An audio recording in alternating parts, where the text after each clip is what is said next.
to the Narrative Podcast with Halsey Allen. The Narrative Podcast is changing the narrative one episode at a time.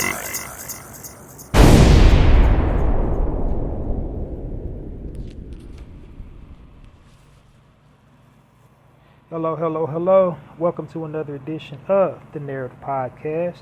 The Narrative Podcast is the home of original people peace, original people reciprocity, and original people positivity. And I am your host, Halsey Allen. Welcome to the Narrative Podcast. Welcome all my narrators. So, first and foremost, apologies for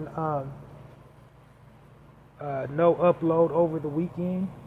So as we all know, the weekend was 4th of July weekend, and I just couldn't do an upload because of the 4th of July festivities. It was just too loud. Fireworks going off all night. People screaming at the top of their lungs. You guys, this is an all audio platform. You guys wouldn't have heard it on your end because I got my headphones in, and all you would have heard is just my voice, speaking.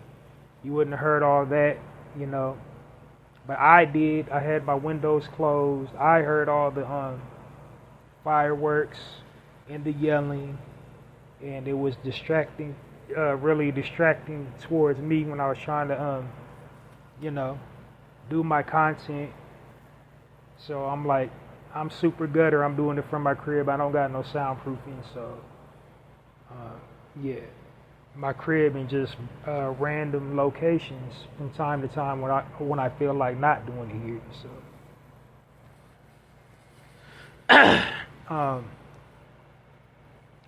anyway, for the most part, that's why I didn't do a weekend upload of the Narrative Podcast. It was just too noisy for me. So that's what I didn't contemplate when I said join me this weekend for a full episode of the Narrative Podcast. I very well could do my weekend format this evening, but I'm going to try to keep my integrity and stick to my format and just do the weekday edition and scrap my weekend notes and give you guys some fresh material and try really hard to give you a full weekend episode of the Narrative Podcast. And follow on my platform. I have two different format styles, a weekday format style and then a weekend format style. So I'm going to just continue with the weekday format style this evening. And this is a first. This is my first actual Monday doing a weekday upload of the Narrative Podcast. So yay me. But anyway, I got some good content this evening for you. And going to try to be as brief as possible. But And for those unfamiliar with my platform, those newly tuning into the Narrative Podcast, before I dive into the content, I usually give you guys a brief overview before diving into the content to familiarize you with me and my platform, my mission statement, why I'm doing it, and the way I'll be presenting the material before I present it to you. So that's how I usually do it. So here we go, diving into the weekday episode of the Narrative Podcast. I'm going to give you a brief overview and then dive on into the content. So here we go with the brief overview. So here we go with the brief overview of the Narrative Podcast, starting at the top. Tippy, the name, the Narrative Podcast. I named my podcast the Narrative Podcast because I don't like the false narrative that the media weaves about original people and original people culture. I'll get to the original people part a little bit later on in the segment before diving into the content. But, that's primarily why I'm doing this podcast, to counter how the media inaccurately depicts our images and our likenesses, and the way we're captured in the media. So I want to create a platform where I'm uplifting and edifying our people, and correcting these inaccurate portrayals of us by the media, by providing the listening audience with positive frames of reference about our people and our culture to counter the media's inaccurate frames of reference that they provide everyone else about our people and our culture. So that's why I'm doing the Narrator podcast. So hence the name. I'm changing the narrative with positive frames of reference about our people and our culture, which I think is a perfect segue to my tagline.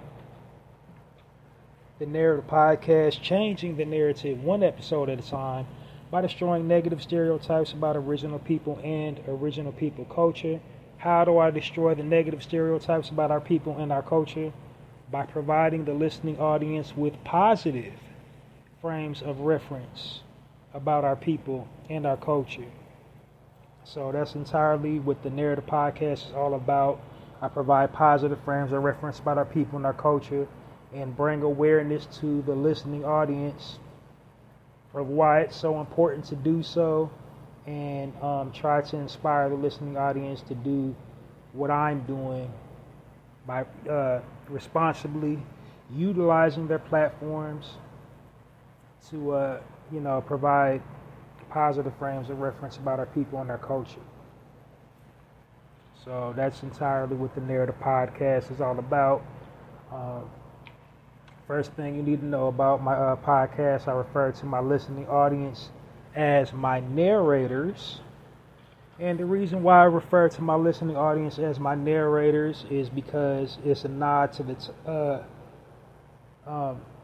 the era that we're living in. We're living in the digital information age, and we have information at the touch of our fingertips, and that's how we communicate, by telling or narrating our own stories. Every digital media platform, no matter what you're on, has some type of bio section, something where you can give your listening audience, if it's an audio platform, or your viewing audience, whoever's looking at your page, a brief overview of you as an individual, your hobbies, your interests, your beliefs, your values, what type of content to expect by viewing your page or listening to your content. If if it's an audio platform, or if it's a visual like Facebook or Instagram, or whatever you're on, there's some type of bio field where you can present yourself to the world. And usually, typically, when people do this, when they tell their own story to the rest of the world, they give the world the best representation of themselves as possible. Whatever whatever content you're uploading, you want the best possible version of yourself. You want your content to reflect that. So, whatever you're into, you want the world to believe you're living your best life. Like, nobody puts out, there's exceptions to the rules, but generally everybody online, they upload the best picture they have available of themselves when they're sharing pictures of themselves. When they're going out to restaurants, I don't know what the little thing is. Everybody nowadays takes pictures of their food. They want to get a good pic. And then females, ladies, y'all notorious with it, use the filters because you want to give the world the best representation of you. You want to use the filters to give yourself lines and contours and make you look slimmer than you really are. You want to, give your face contours and lines and make the world think, your complexion is clearer than what it really is. But, you want to give the world the best representation of you in your life and, whatever it is you're into. That's what everybody does online. You can be whatever you want online. So everybody tries to be the best version of, whatever lifestyle they're trying to convey online. Like nobody intentionally shows the worst version of themselves. I mean, it's exception to everybody. There's a few miserable people online. Oh, I'm sick, pray for me. I'm in the hospital, y'all, pray for me. I'm about to go to the dentist and get my tooth pulled out, pray for me. There's people online like that, They want the attention and they want the sympathy. But outside of that, everybody tries to, show themselves from the, most positive perspective as possible. They got the brand new outfit, they're at the gym working out, they're doing something exciting like skydiving or, as the hip hop slang that says, they might be capping, I'm hooping, they at the basketball court or the gym in the court at the gym, and they got their they got they shorts on and their gear on, their basketball gear. They might not actually be hooping. They might just be sitting on the bench, but they post a pic, I'm hooping today. But point being, people try to put out the best version of themselves. And that's why I call my target listening audience my narrators, to tell or narrate our stories from the best possible perspective that we possibly can. And what is the best possible perspective that we can tell or narrate our own stories from the true perspective, who we truly are as a people. And who are we truly as a people? We're kings and queens, gods and goddesses of the universe, however, the way the media tries to portray us, we're thugs, we're all gangbangers, we're criminalistic, we're amoral, we're lazy, we're unintelligent, we're violent. This is how, the media portrays us. So when we're uploading content, we need to be uploading positive content, Us at our best, excelling and winning in life, doing something for our community, doing something for ourselves. This is why I call my target listening audience my narrators. And as a narrator, that's kind of your job to, change the narrative about how we're viewed, how we're perceived. It doesn't have to be, you don't have to be uploading stories about celebrities. It could just be, you can be uploading content, positive content about yourself, how you're doing in life. If you're a 9-to-5er, your accomplishments at work, going to work on time every day. You got a job. You don't necessarily have to be employee of the month. You don't have to put out your business. Oh, I just got a raise, but be doing something positive if you're a 9-to-5er. If you own your own business, hey, that's great. I love to see those type of stories. Started off like this, now I'm doing this. I love to see that transitional period for the entrepreneurs. See them 1 week, got a picture of the storefront. Week 2, they're fixing it up. Week 3, grand opening. Week 4, 1 month anniversary, or week 6, 1 month anniversary. You know what I mean? Stuff like that. Doing things with our children, giving back to the community, helping each other, networking with each other. That's what we need to be conveying online. We don't need to be feeding into these negative stereotypes and other negative things that the media tries to stigmatize us with. So that's why I call my target listening audience my narrators. Next order of business. This is a time-sensitive platform. I try not to exceed 1 hour per broadcast. And the reason why I particularly do that, is because, this is an all audio platform. That's first and foremost. So I got a really difficult job keeping my listening audience attentive, to keep you wanting to come back and listen to my content. So I can't, I got to reel you in, and I got to keep you here and keep you entertained and keep you informed. So what I can't be doing is I can't be going down rabbit holes and ranting. I have to have an actual point to everything I'm talking about. So that's why I try to keep it short, sweet, to the point, and keep my content, fluid, keep it flowing nicely, transition from one point to another, and try to alleviate redundancy and just make clear, concise points, and then also try to make it entertaining for the listening audience, of course, and then also,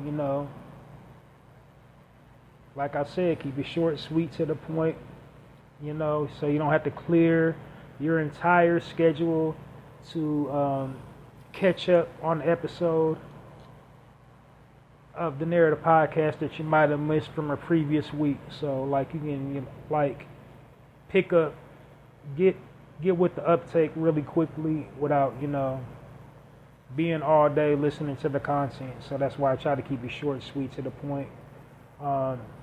Next thing you should know about my podcast: this is a positive space. I don't engage in any negativity.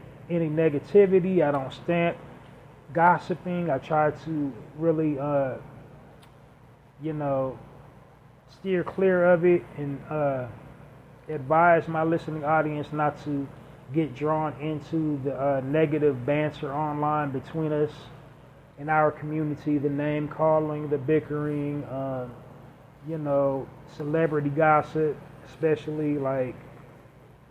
Me, myself, personally, I never really got off on that.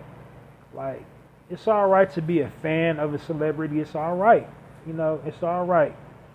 I don't believe that's you're being a sack rider or a D rider within the slang in our community, to say I like this celebrity. This is my favorite singer. This is my favorite rapper.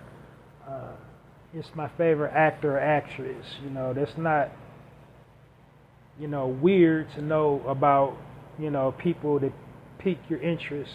It is weird when you're to me, from my perspective, it's super weird when you want to know what they're doing in their personal life, who they're dating, and their mating habits, their orientation, and just things they do away from their respective profession, like what they're doing off the basketball court and off the football field. You know what I mean? That's just too much. If it don't pay your bills, you can't eat it, can't wear it. It's useless information. So why fan the flames? Why fan the flames when they're going through something negative? Because that's the media's job, is to bring them down anyway. So why even, why help the media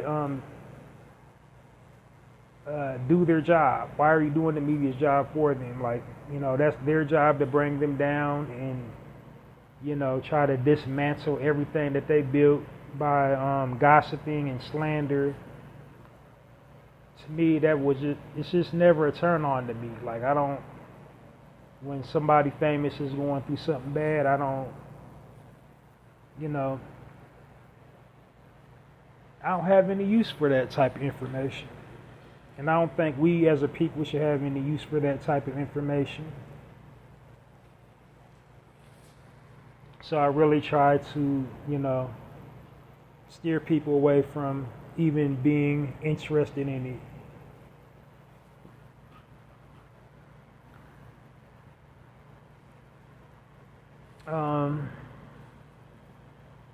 Now, however, I stay away from negative gossip and negative slander and name calling and all that.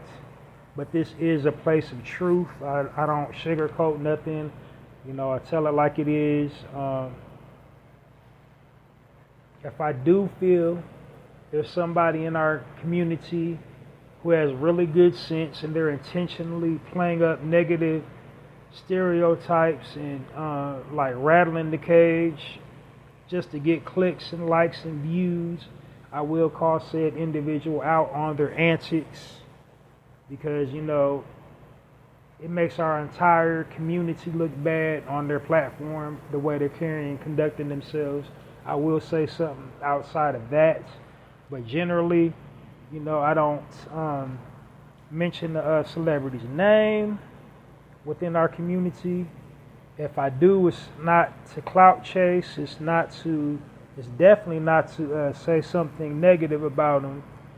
If I do cover current events, whether it's globally, whether it's locally, or nationally, or something going on specifically within our community, I will say something in that respect. I will do it like a brief synopsis, an overview, unpacking it from our perspective. And the reason why I do that is that's me trying to control the narrative, because the media go out of its way to have us looking and sounding, bad as they possibly can. So I try to break it down, from our perspective, from the bigger picture perspective. And the bigger picture that I always try to break it down from is like, yes, negative things happen within our community. We got our in-house issues we got to work on. We do bad stuff to each other. But the reason why we engage each other in that manner, how we look at each other in that manner, it all goes back to systemic programming and conditioning. We can't blame, air quotes, the white man for everything. We can't, blame our government for every bad thing that we do. We do need to take accountability, but like a good 80-90% of the negative things we do within our community to each other, as far as like committing crimes, against each other and treating each other horribly and calling each other names, that's because we've been systemically programmed and conditioned to do so. Like, they put subliminal messages in movies, television, advertisements, books, all forms of media, negatively portraying our images and our likenesses in a negative way. And it's just like it says something to our subconscious. And on the subconscious level, we kind of normalize it and give it cadence to our culture. And we act out on it. And it almost activates some type of fight or flight mechanism, within us. As they say, we become triggered by certain things. They created these little emotional triggers with their systemic programming and conditioning. So when we act out on them, they try to act all surprised and, oh, look at these people, but they're the ones that did it. So that's, that's an end result of their systemic programming and conditioning. That's how I try to, frame it up from the bigger picture perspective. When I do mention famous people, it's only really to, cement and solidify that point. Never from, trying to clout chase or insert my name into the conversation, the hot button issue, whatever's, trending at the time or whatever. So that's that. Time sensitive, negative, one more thing I kind of, I want to just briefly touch on a sub point that I want to tack on about the media, why they do that, why they are so hell bent in trying to destroy, trying to distort our images and our likenesses. It's, why is that agenda so prevalent in media culture? Why are they so obsessed with trying to, make us look like lower forms of life?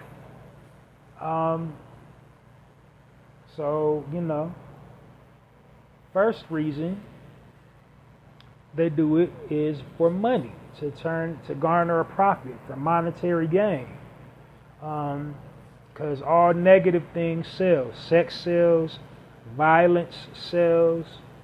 That's just, it's a proven fact. Like all through life, that's like if you go back and look at almost all advertising campaigns is centered around something degenerate, something sexual, something violent, something like, socially like tacky. Something lowbrow and something tacky. Like all the famous advertising agencies in the world use that tactic.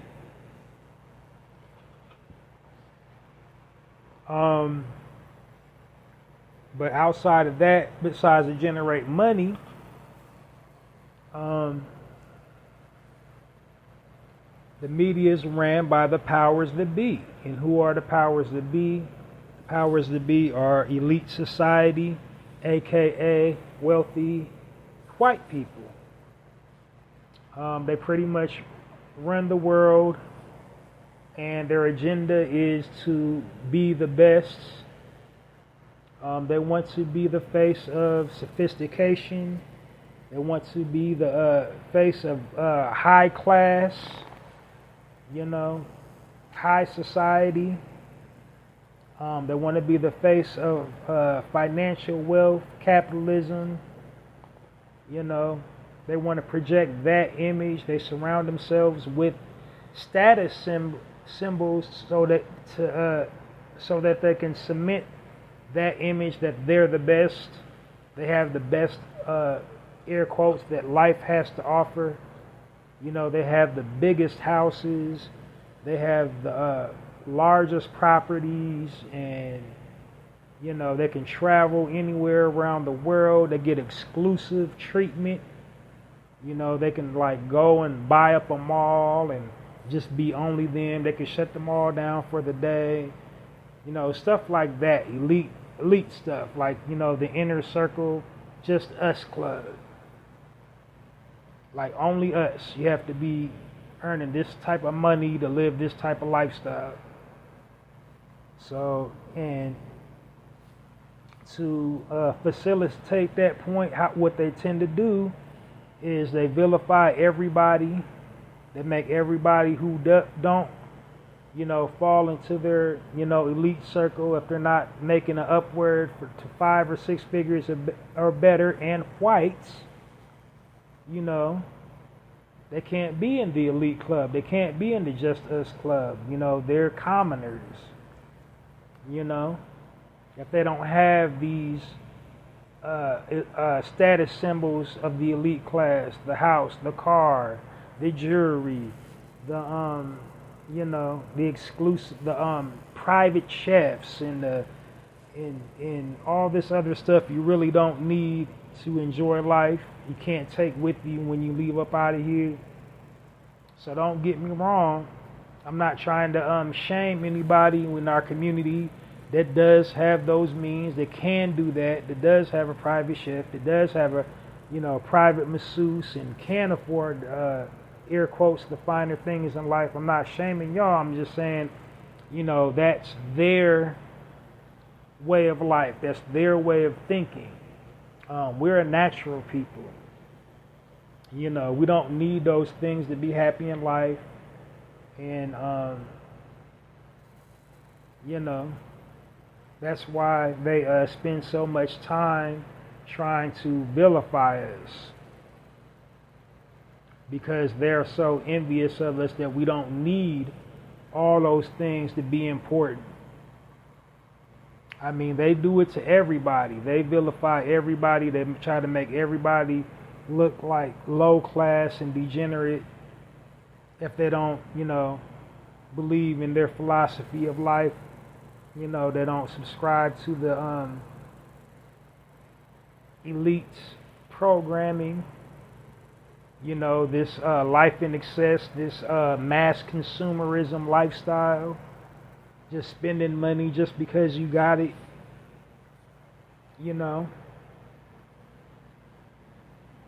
And then, fun fact, they actually don't use this green paper money to obtain their status symbols. They use like credit. They use insurance with living benefits, trust funds, hedge funds. They invest.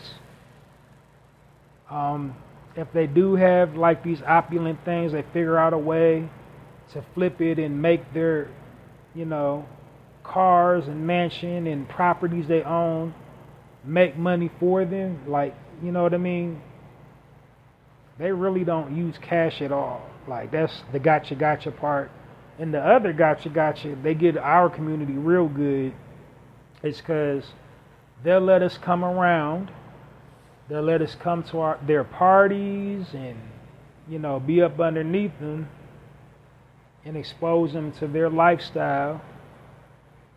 But the gotcha is no matter how much money that we make, that we generate, will never be elite class because we're not white. So we can never be elite. So they keep on tricking people within our community to think they're elite class because they go to these little galas and functions and be around all these people on their yachts. You'll never be an elite class. To them, you're nothing but the N-word hard R. That's all you ever be to them.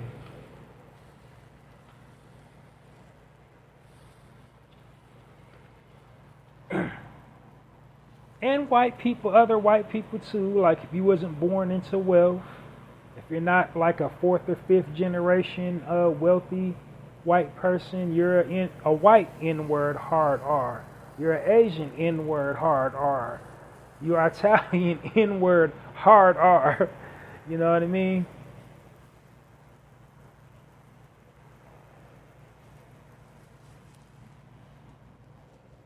But yeah, that's their agenda. But that's why they spend so much time trying to single our people out, and why they use the media to vilify us in everything we do, and try to make us look like lower forms of life.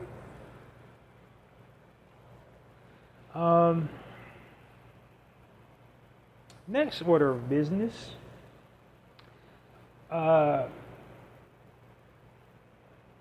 What I tend to do is I call my... Oh, wait, I kind of skipped something. So, a way we can kind of disrupt this little circle. Or, yeah, I kind of skipped something. So, that's why they spend so much time vilifying our people. Why they despise us so much. Another reason why is because our people are so influential and impactful.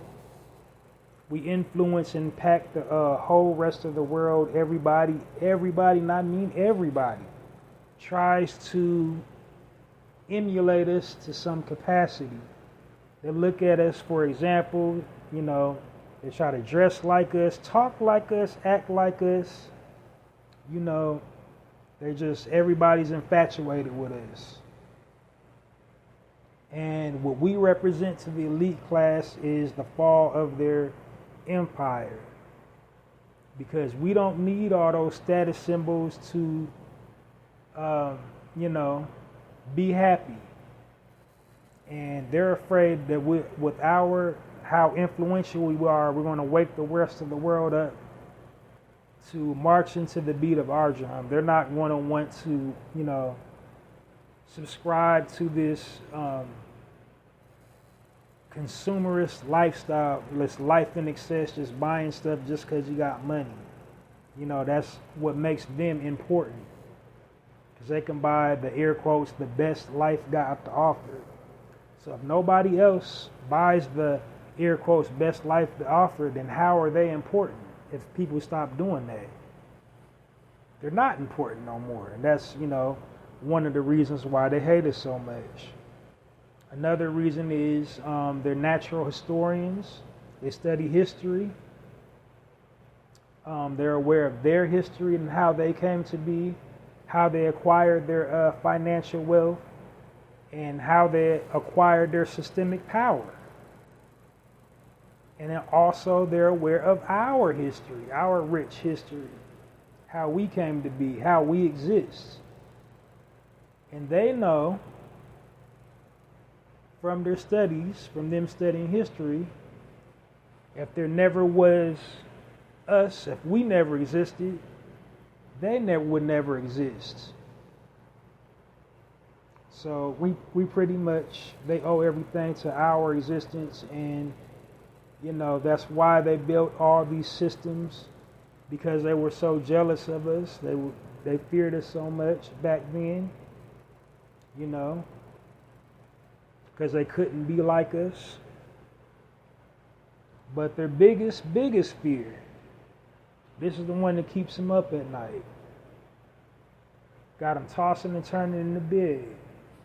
This one, they're scared. Their biggest fear is that our people would get together, unify, and reclaim everything that they took and are currently taking from us, and that we would do to them the same thing that they've done and are currently doing to us. That's their biggest fear, that we would just usurp their power and then they would just be mere commoners. But we would never want to usurp their power. All we want is just to be left alone. That's what they don't get. That's what they don't understand. That's my last thing I wanted to point out about the elite class. But, pardon me. But what I also want to point out about the media before I go into my last and final point that you need to know about the Narrator podcast is, like, although they're ran by some people with a wicked, horrible agenda, another way we as a people can change the narrative is just be, shrewd business people. Because even though they're ran by people with a wicked, horrible agenda, at the end of the day, it's business. And the first rule of business is supply and demand. Now, the media has created, a $1 trillion a year business into selling the rest of the world degeneracy. And they have made our people, the original people, the face of degeneracy. But how we can change the narrative is by unsubscribing to the notion of degeneracy. Meaning, like, if we post positive content, that need for degeneracy will decline. if we as a community come together and say, hey, we don't want to be portrayed like this, we don't want to be portrayed as violent and lazy and stupid. We want fathers in the homes united. We want black love. We want, the woman and the man together raising our kids. We don't want to be, lazy. We don't want to have our guys with their pants sagging down to their kneecaps and gang banging and selling drugs and, participating in weapon violence, gun violence, and, all that drug user and drug dealer culture.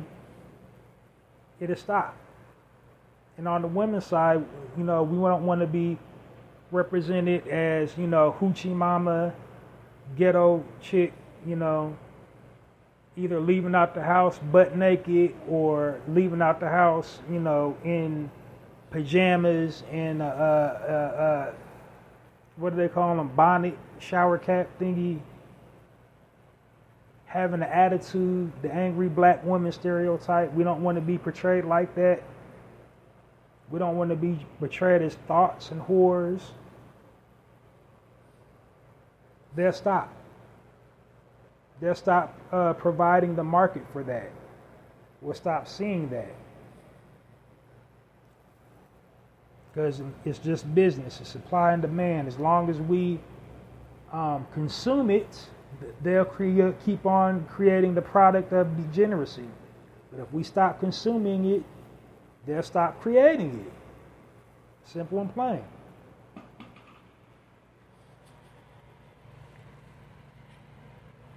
I mean, I make it sound easier than how it really is, but, supply and demand is the point I was trying to get across. So last thing about the Narrative Podcast before diving into the content this evening. On this platform, I refer to our people as original people as opposed to black for two reasons. First and foremost, to denote the,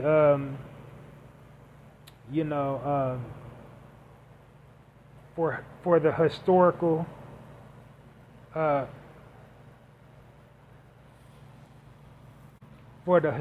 relevance. And then next, to unify us as a people. And what I mean by the historical relevance is, first and foremost, we are were and are the original people of this planet. We was here thousands of years before anybody. And being that we was here thousands of years before anybody, we lived in every single corner of the globe you can possibly think of. The sub point that I want to tack onto that, a false narrative that they keep on trying to perpetuate about our people is, the importance of slavery. They keep on trying to get us to fixate on slavery. And most of the facts in history that they teach about slavery are wrong. They try to make slavery the most important part of our history.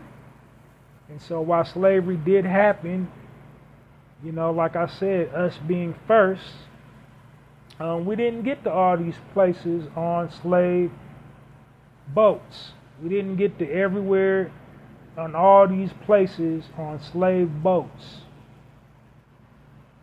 Spoiler alert, it's going to be a speaking point later on in the segment, but we didn't get to all these places on slave boats. We was already indigenously located pretty much everywhere. There was a large concentration of us roaming around freely of our own free will from the original point of origin from all civilization, which is Africa. And, it's debatable in the intellectual community where Africa was originally located before the colonizers drew the map, and what was the name of Africa before the colonizers called it Africa. But we was indigenously located pretty much everywhere. The 7 continents, we was on, like all 7 continents, long before the slave trade. High concentrations of us everywhere, especially here in the Americas. While some of us did come from Africa, the majority of us, over half of us, was already living here. So when they said, the pilgrims, they took the land from the Indians, we was the original Indians. We was the original natives before they coined the term Native Americans. We was already here. You can go read Christopher Columbus's diary. You can go read Miles Standish's diary. They're referring to the original people of this land. In their diaries, they called them black people. They didn't call them red. They didn't say red people. They said black people.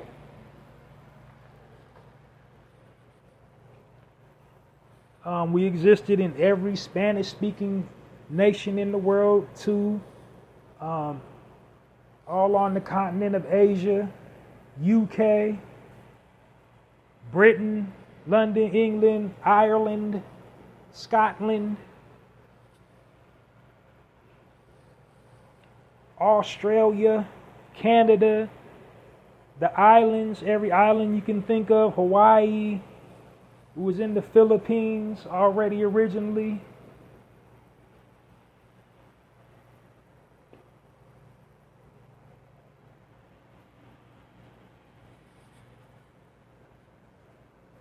Canada. Everywhere. Everywhere, and I mean everywhere. Even North and South Pole was there. We had a whole history, a rich history, world history, long before the transatlantic slave trade, long before chattel slavery.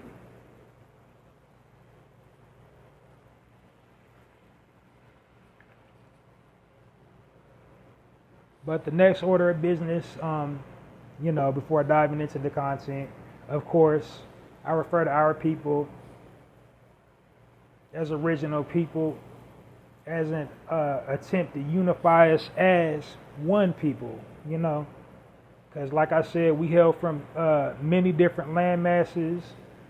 We believe many different things, many different religions, political views, perspectives, but the one thing that we all have in common, we're original people. We all, possess high concentrations of carbon, aka melanin, and we can all trace our lineage back to the original point of origin, which is, Africa. Now, where was Africa? We can debate about that. Many people believe that Africa was here on this soil, and there's a whole lot of evidence to support it. But many people, believe Africa is where it's at now, But wherever it was, was or is, we was originally from there. We can all trace our lineage back to there.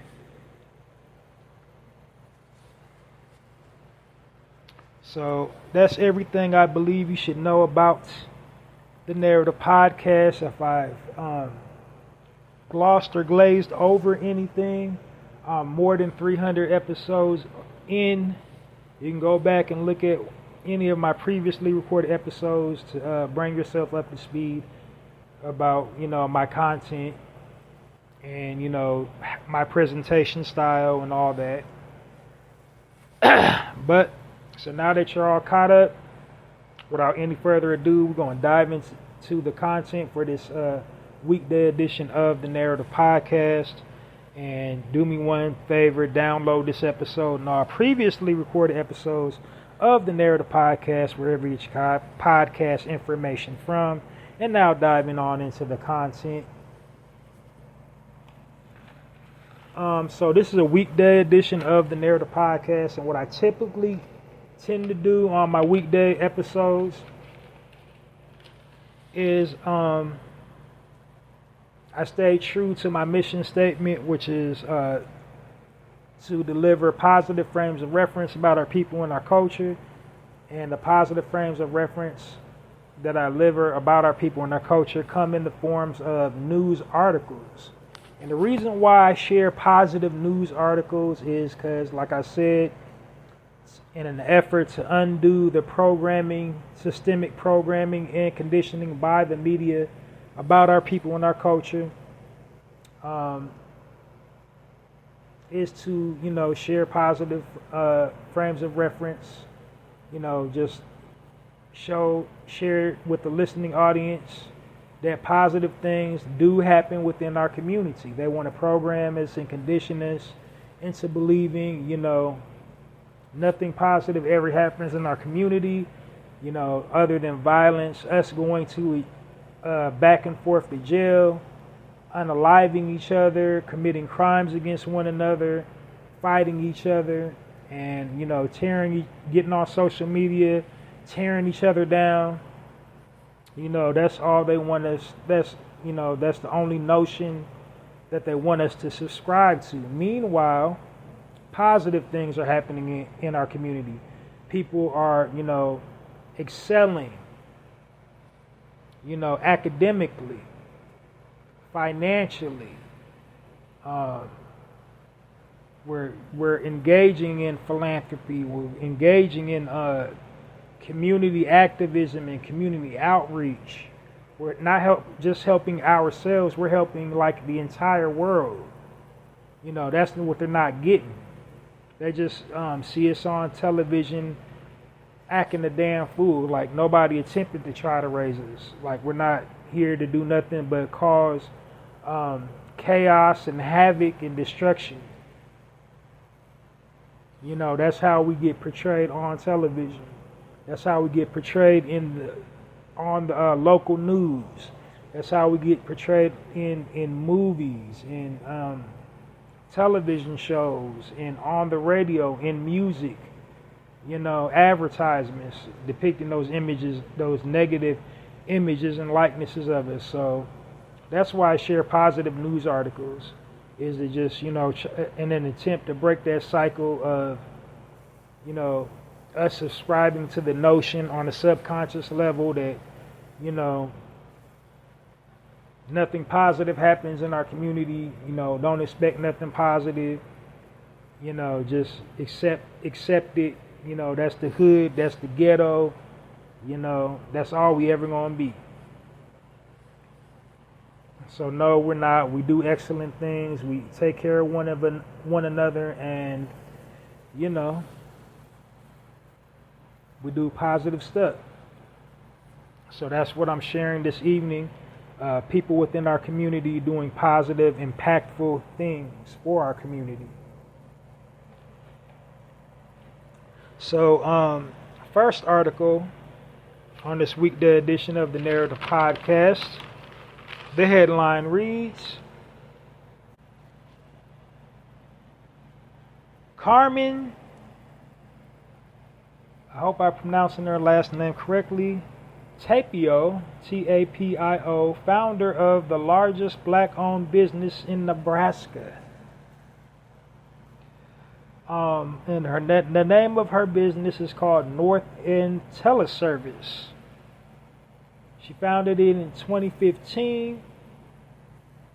She's been in the teleservice industry since the age of 18. She is in her 50s now, so you do the math for how many years she has of experience in the teleservice industry.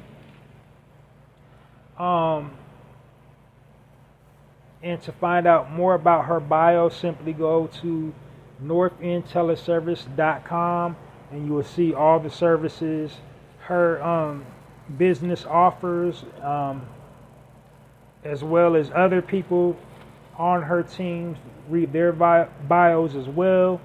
What the community, outreach and philanthropy they do for our community. She hires her own. Provides us digital media education for free. Instructs people how to use digital media teleservices to launch their businesses and or if they already have pre-existing businesses, how they can garner more sales for said business using her service or just teleservices in general. But yeah, like I said, go to her website, northendteleservices.com, to learn more about her brand. And join me into giving this sister a warm narrative podcast round of applause. Carmen Tapio and North End Teleservices.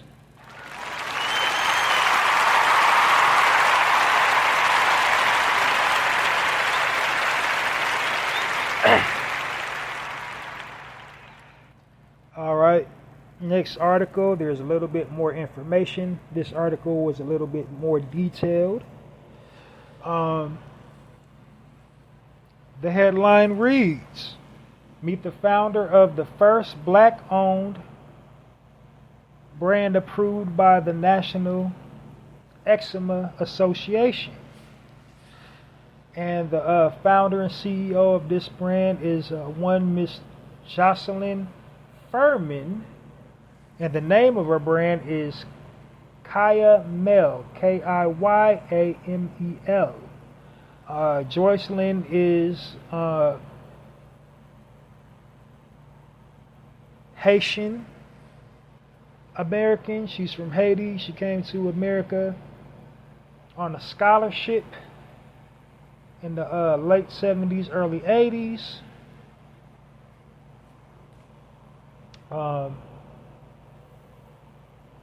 She was influenced to start her business by her mother. Her mother back in Haiti, she was a street vendor. She sold a wide array of products, how they do over there, like basically, anywhere from like pastries to fresh fruits to juice to, dresses and things of that nature. So basically her mother was a vendor, a street vendor, and she picked that hustle up to know, when I become an adult, I want to sell, some type of product.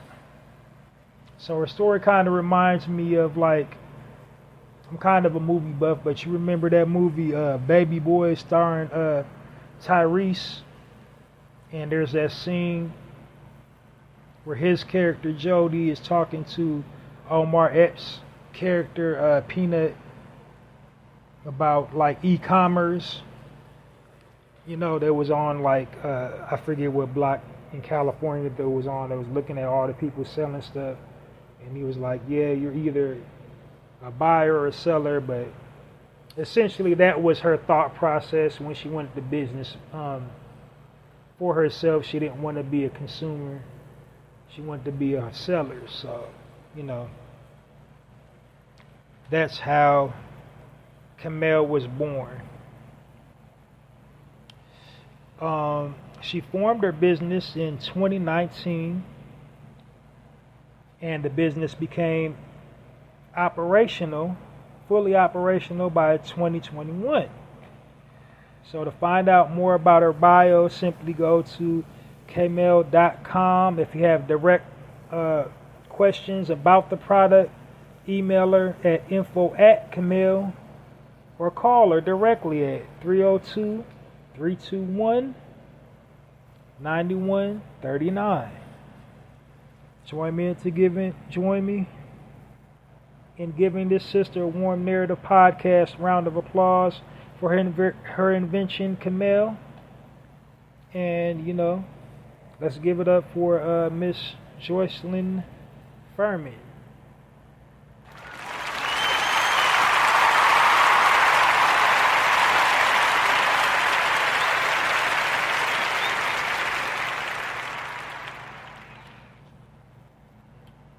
All right, last article for this evening. The headline reads, Black-owned animation studio secures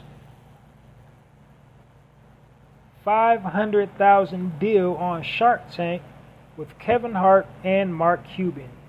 And the name of this animation studio is called Black Sands Entertainment, and it's ran by a one Mr. Manuel Gazelle. And yeah, pardon me. So it was by Manuel and Giselle Godoy. I was reading it as one person, but yeah, but they secured $500,000 bag with Shark Tank. It was on Shark Tank.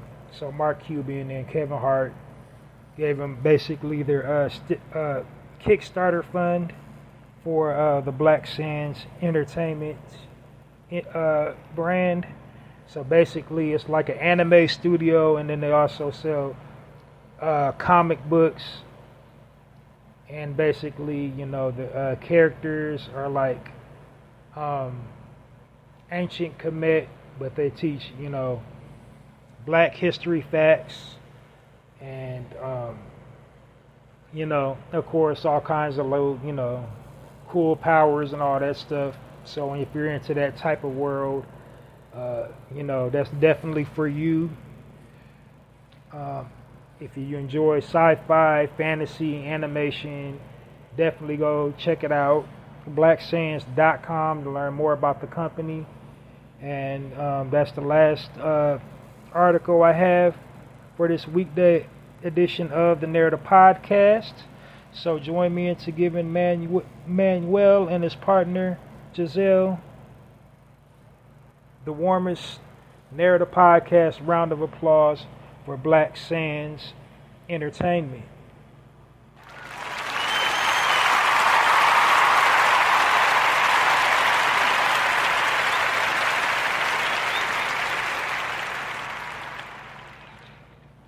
So, all right, we're going to dive in. I got a couple speaking points tonight for my current events, things, you know, trending currently in the news right now. And I already told you the reason why I do that is basically to control the narrative, because the media have us going out of their way to have us looking and sounding all types of crazy and just, you know, uninformed or just overreacting or whatever. But anyway, first article that kind of perturbed me a little bit. So I don't know how many gamers out there. Are there any gamers listening tonight? I don't know. I won't know until I upload it. But so there's this popular game called Assassin's Creed, and there's a whole lot of controversy going around about a black character that they installed in its mythos. They're trying to say, accusing the creators of the video game of cultural appropriation, because it's coming out. It's not even out yet, so it's supposed to be coming out this November, of course, right in time for, you know, Black Friday and all that.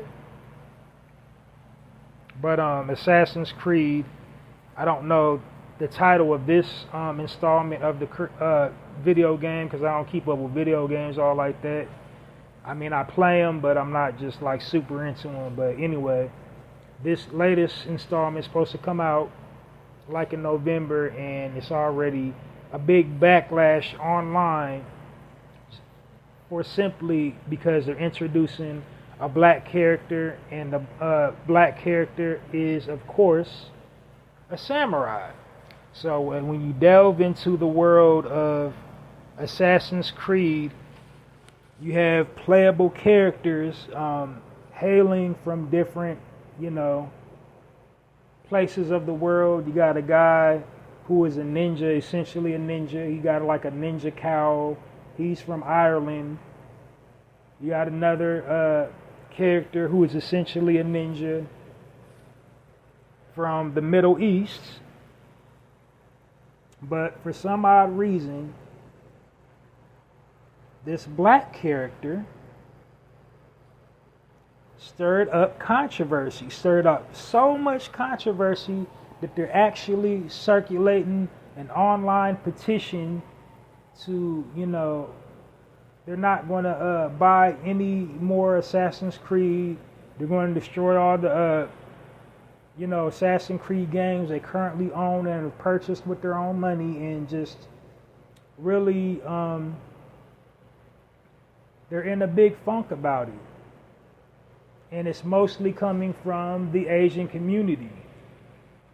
Now, taking a look into the character, the black character who was a samurai, was based on an actual character that existed in feudal Japan in that era.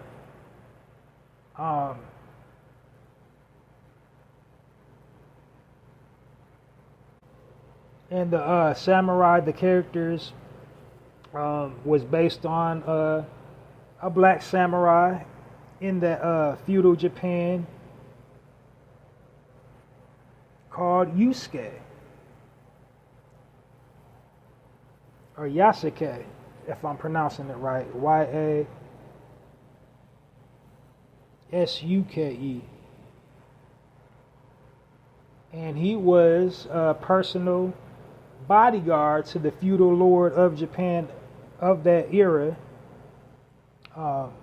Lord Oda Nobunaga, Nobunaga. But anyway, he was like the personal bodyguard. There's all kinds of pictures of him in history, black hair, black African hair, but he had like the samurai, bun, had the armor and everything. But remember when I gave us our little history lesson about, the original man, we existed everywhere, especially on the continent of Asia. That's why in many circles they refer to our people as Asiatic.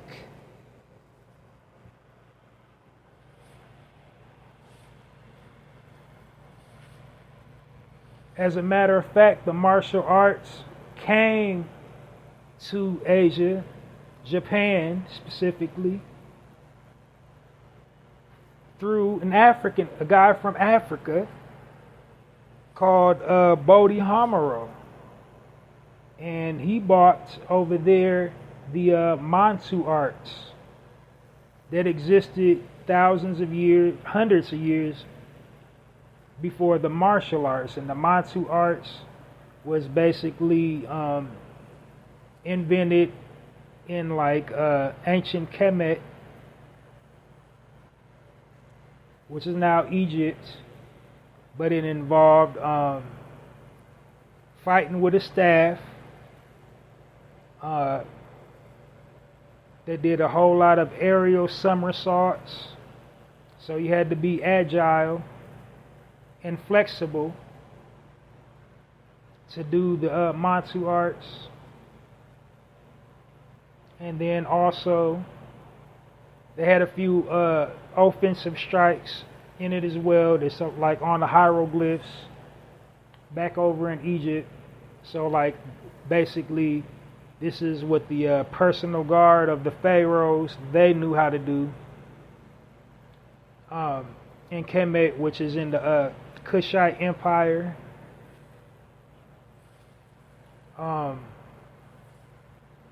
Not only that, he brought, enlightenment, Buddhism over there, meditation. Not only that, their brightest scholars, all the Asian philosophers,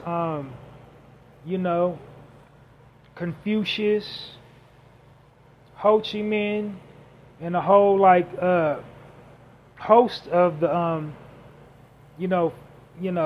philosophers and feudal lords of Japan.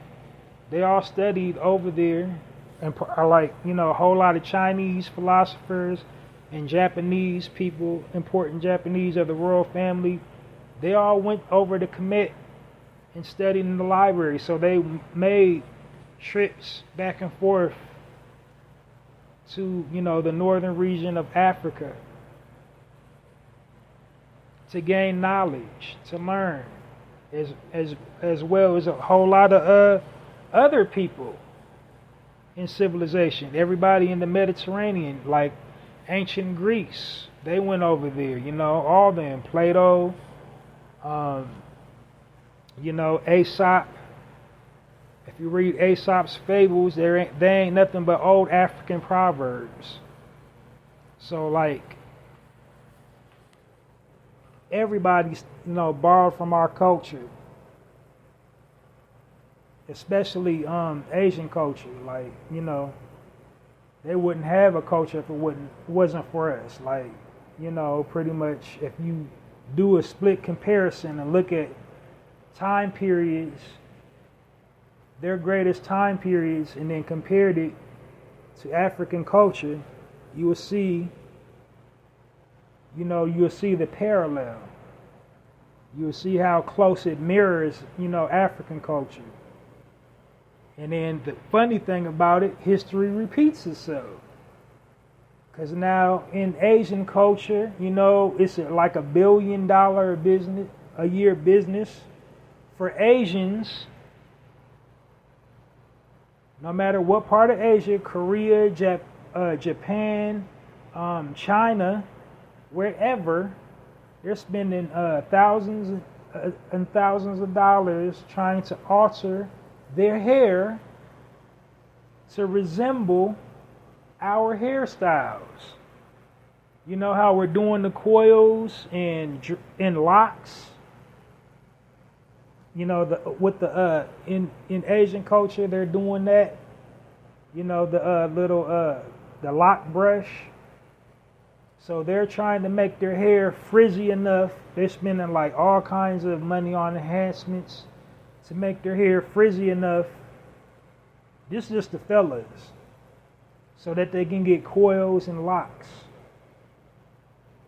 Now on the ladies' end of it, they wear the boxer braids, the micro braids. This is Asian women. The same Asian women, when they come over to America and open their little shops, they don't want to service sisters. They don't want them in the beauty supply shops. They kick them out, treat them bad. They don't want, when they go to get spa treatments in their beauty shops, they don't want to give them proper treatment. They want to treat them all foul and talk to them all bad. But then they turning around trying to look like them. And don't even get me started on hip hop.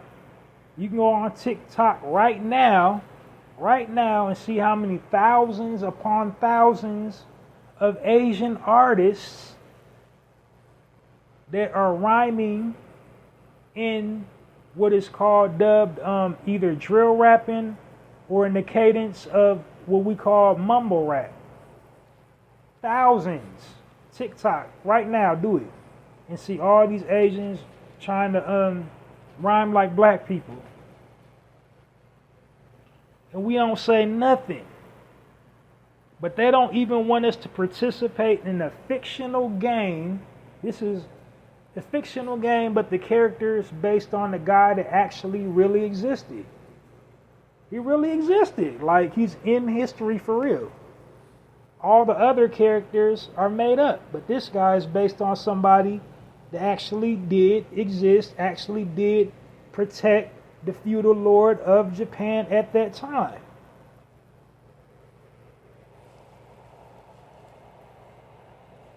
But then they want to have, they want to, sit up there and sign a petition to remove the character from the game. And that's crazy because, like, the biggest consumers of anime and cosplay and pretty much all Asian culture right now, guess, it's us. We're the biggest financial supporters of all things Asian right now in America. Nobody spends more money on it than us. But they don't want us to enjoy a character, and the game ain't even came out yet, accusing the creators of cultural appropriation. Like, let me tell y'all, MF or something. You can't ever accuse the original of being a copy. We are the original beings of this planet. Everything, and I mean everything, came from us. You can trace everything back to us. Everything came from us. We invented everything. Every modern day invention currently existing in the world today, you can go back and find the ancient version of it when you dig into our past. I guarantee you. I guarantee you. Especially here in the America, in the so-called Industrial Revolution, we invented every single thing. The colonizers took it from us. That's why they invented the patent system, so they didn't have to credit the slaves with the invention. So they didn't have to pay the slaves for inventing it.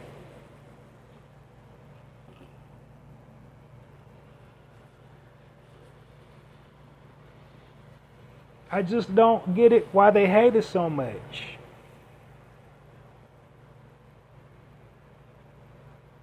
They don't want us participating in their culture. They want to gatekeep their culture, but they want to come and sit in hip-hop culture and be around, amongst us. Like, they good enough to listen to the music.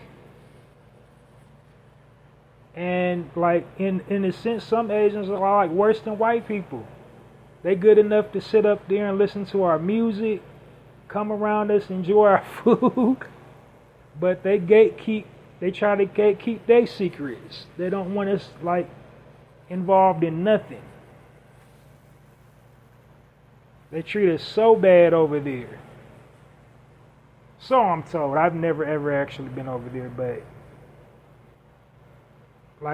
actually I've heard mixed reviews.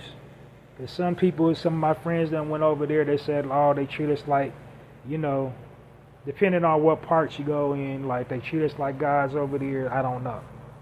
Not all that well traveled, but.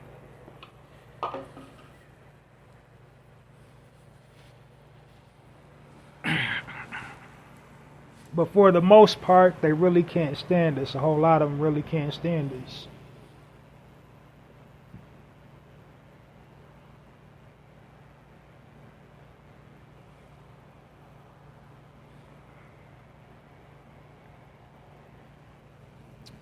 Well, that's all I got on that one. And last order of business was kind of making a stink on the internet right now is Hulk Hogan. It's not really a shocker when I heard it because everybody knows about Hulk Hogan's blatant racism when his daughter, I think her name's Blake Hogan, I think that's her name. Something like that, I forget. Haley Blake, I don't know. But he had said something like super duper racist back in the day when her daughter was dating a black dude. It said, I don't know verbatim, I can't the direct quote, but I think it was something along the lines of, well, if you're going to date an ugly N-word hard R, you at least can date a nice looking one. You dating the ugly one, like, you know what I mean? That's what he said. Something like that. I don't know. And it's not shocking because, Hulk Hogan kind of finessed us with the whole Hulkamania thing, and like there's a whole bunch of people be like, yeah, he's the biggest a-hole ever.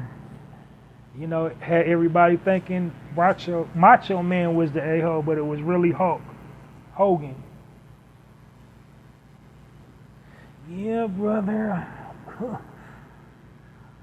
I tried to tell you about the Hulkster a long time ago.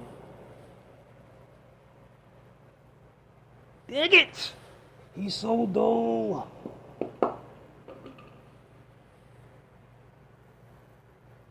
But anyway, he has, a history of disrespecting our people, disrespecting our culture.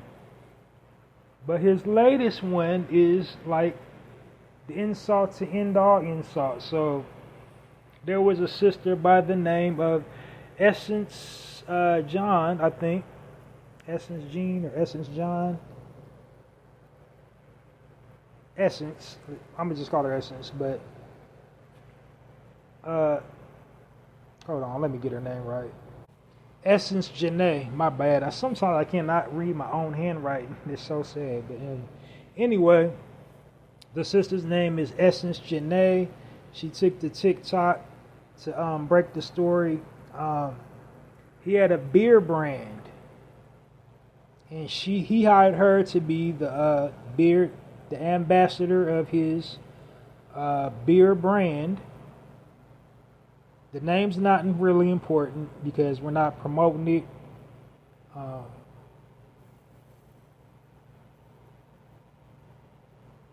I guess it's called. Well, I guess I gotta say the name of it, so we can boycott it.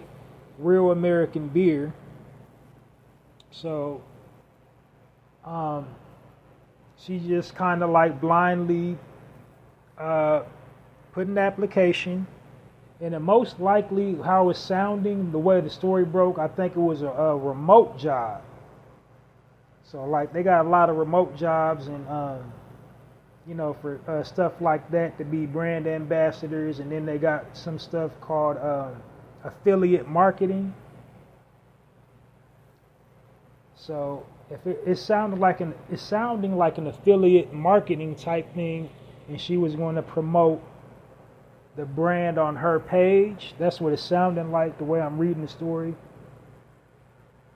And he caught wind of it, caught wind that she was black, and he didn't want her to promote his brand. So he fired her on the spot after he found out she was black. And like I said, it's not a shocker coming from Hulk Hogan. It's not a shocker coming from any of these Fortune 500 companies to do that. But fortunately in this case, the sister got evidence, she got proof, because it's really, really hard to, get a lawyer to defend you, to like file a failure to hire civil complaint against companies. Like, it's really difficult to do that, because most states, they got a civil agency. What they'll do, you file your complaint, your civil complaint, and they'll investigate it. They'll leave it open for 180 days, the file, and they ask them a bunch of questions, woo, and they'll go back and forth. You got to type up your allegation and all your supporting documents to the civil agency, and the civil agents, the investigator for the civil agency, will go to the person that denied you, whatever rights, whether they won't hire you or if they fired you if you was working for them.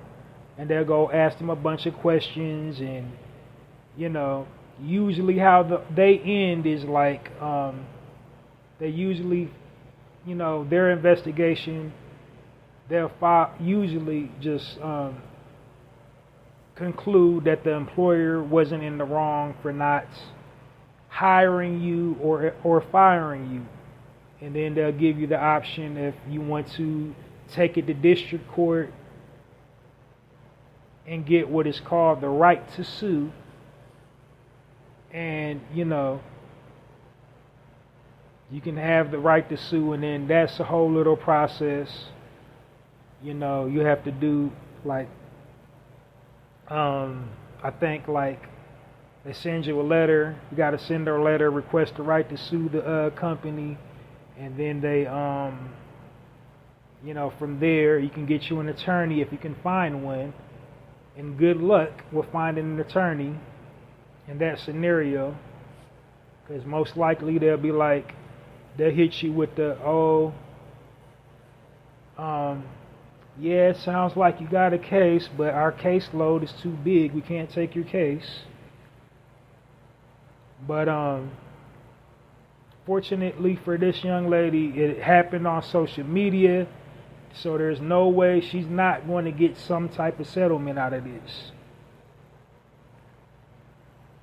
And hope just makes me want to just really burn my whole childhood, because I was super big into pro wrestling. I can't say I was a Hulkamaniac, but I did enjoy watching him wrestle. I did enjoy his special guest appearances on television shows, especially the A-Team when he did that crossover episode with Mr. T. He's a real embarrassment. We need to just rip him from the fabric of, professional wrestling, from the fabric of American culture, because he's self-proclaimed the real American hero. Used to wear the, the red, white, and blue, and just talking all that old, positive bullshit, and he's, pardon my language, but he's just the biggest fraud in the world. He's a horrible person. He does not deserve followers. He don't deserve nothing. He's really a crumb bum. He had us all fooled, had us all finessed. This dude is a piece of feces.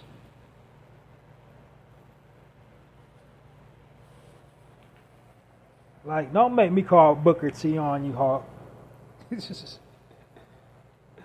I'm coming for you, nigga. He had a little slip up a long time ago in the press. If you know anything about professional wrestling, so Booker T, he had a little slip up, called Hulk Hogan the N-word. But Hulk Hogan is a piece of shit for that.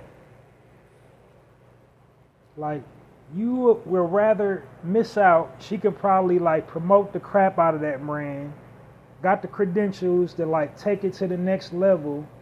But because she's a sister, you don't want her promoting your brand? You don't even make sense. You don't like money? Everybody likes money, so you would rather not have all those millions of dollars just because she's a sister.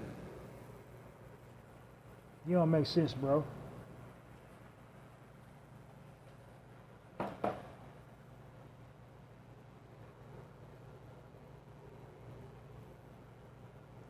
Well, that's it, and that's all for this edition, weekday edition of the Narrator Podcast.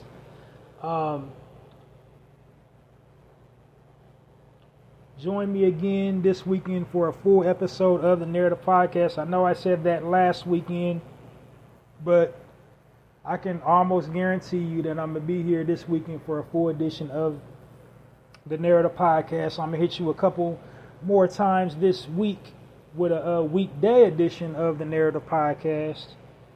2 as well. I think I'm going to do it 2 more times this week. Maybe 3. I don't know. I'm going to try 3 this week. This weekend might be Saturday, might be Sunday, but definitely this weekend for a full episode of the Narrator Podcast. And, check me out all this week. The best way to stay in contact with me, the best way to keep up with the latest episode of the Narrator Podcast is to, follow me on YouTube or follow me on X. And the reason why you want to follow me on YouTube and X, because this platform that I'm broadcasting on automatically uploads to YouTube and X. It's linked to, back to, this site, this medium that I'm using to do this podcast. It's linked automatically to YouTube and X. So right when I'm done broadcasting, it automatically uploads to YouTube and X, and I'm Halsey Allen on both of them. So I'm Halsey Allen on YouTube, Halsey Allen 8 actually on YouTube. And then I'm Halsey Allen on X. I stay good at Halsey Allen on X. So download this episode and our previously recorded episodes of the Narrator Podcast. And follow me on YouTube. Subscribe to my YouTube channel, Halsey Allen. Click the notification button, notification all for YouTube.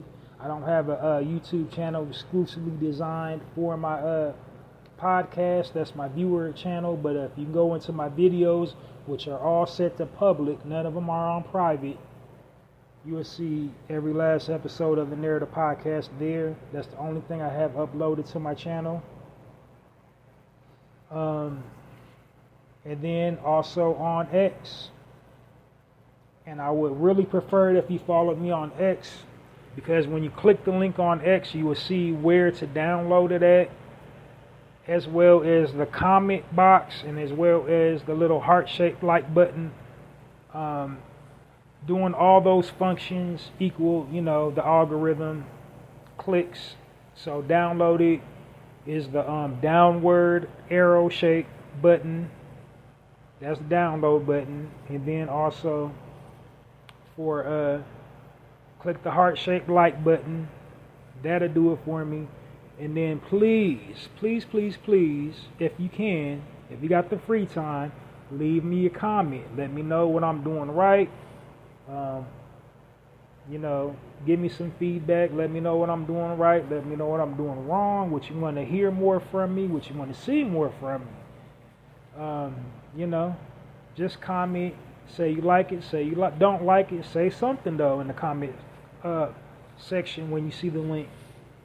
And then of course also those little 3 little dots. Click the share button and share it back to your favorite platform as well. That also does it for the algorithm.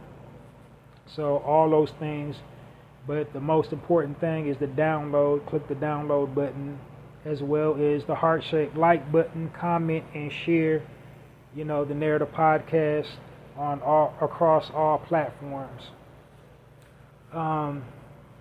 Also, you can purchase a book of poetry that I've written titled The Black Card. The Black Card is available on poetizer.com.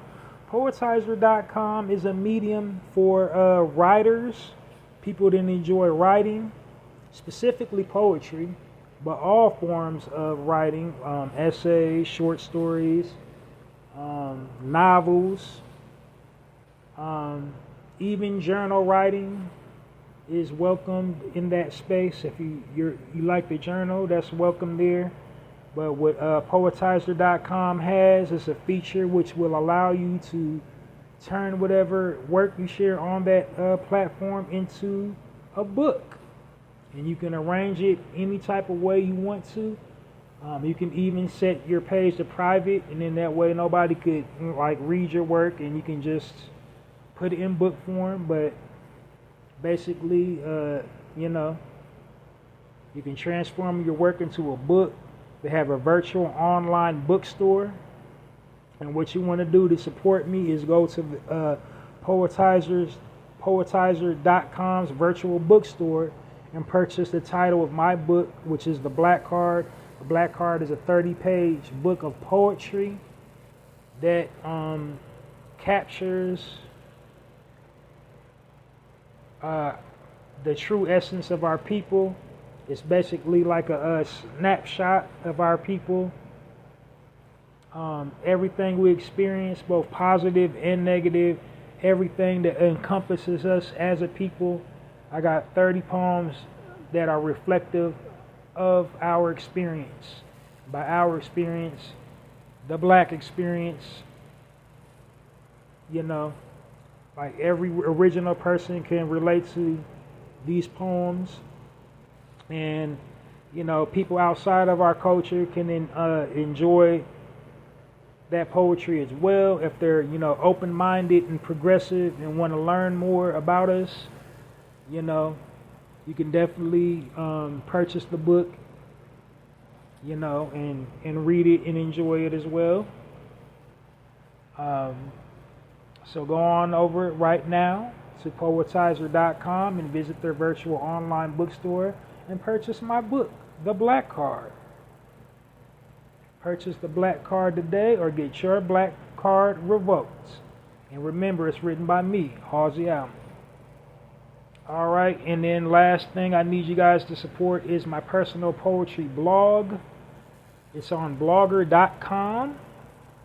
And the name of my personal poetry blog is called Halsey's Poetry Corner. And the site is www.mrhalseysblogs.com. The tagline for my blog spot is Halsey's Poetry Corner. Poetry with a passion, poetry for all occasions. And when you read one of my poems, you will find out why, I use that particular tagline to describe my poetry, because they're so versatile, so dynamic, so relatable. You can be from any walk of life and read one of the poems featured on Halsey's Poetry Corner and, get something out of it. Now, I do got a few that's, specifically for our community. I got a few that's, odes to people from our community. I got like one, for Reverend Dr. Martin Luther King. I got one for Malcolm X. I got one for Prince and Michael Jackson. But essentially, for the most part, it's just like, and I got some poems on there, reflective of, police brutality and our people's experience here in America, how we're treated,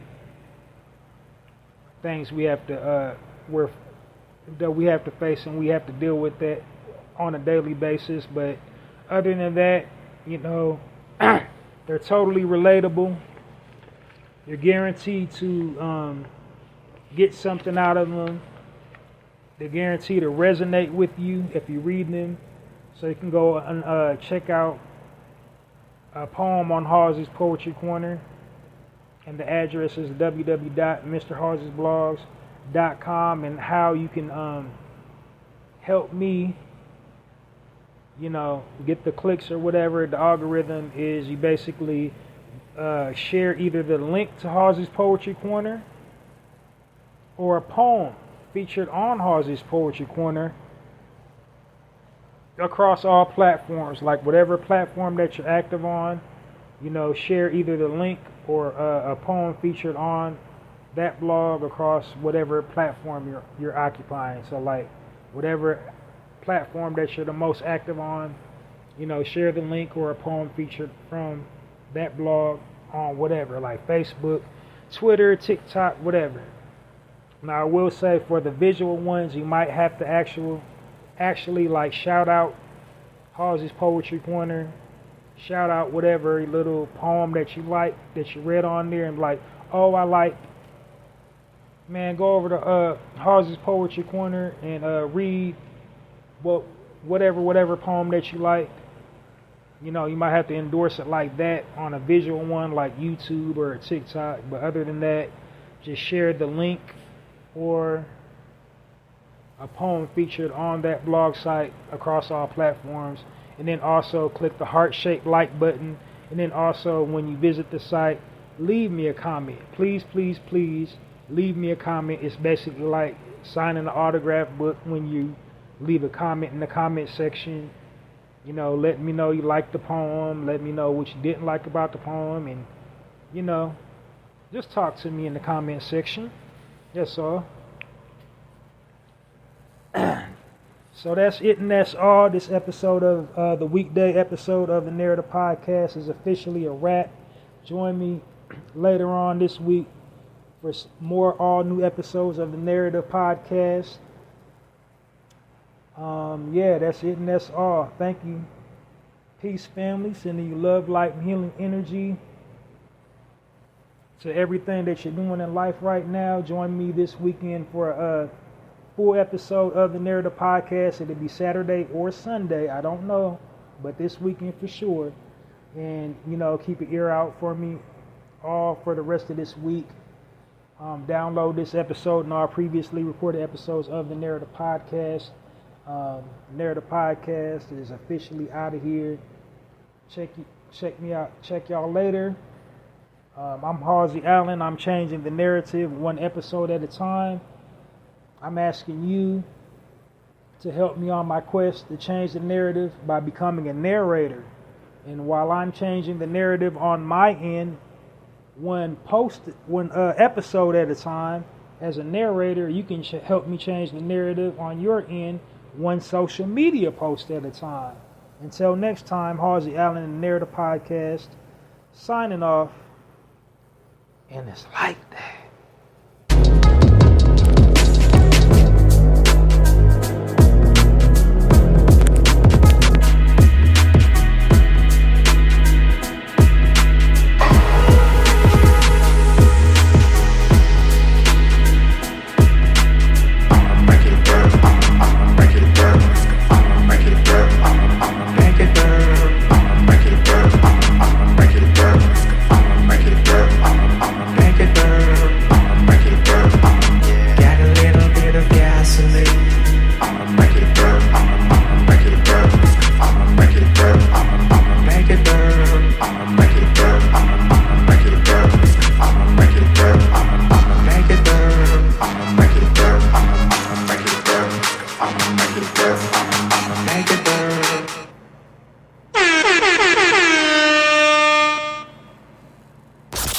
You are now listening to the Narrative Podcast with Halsey Allen.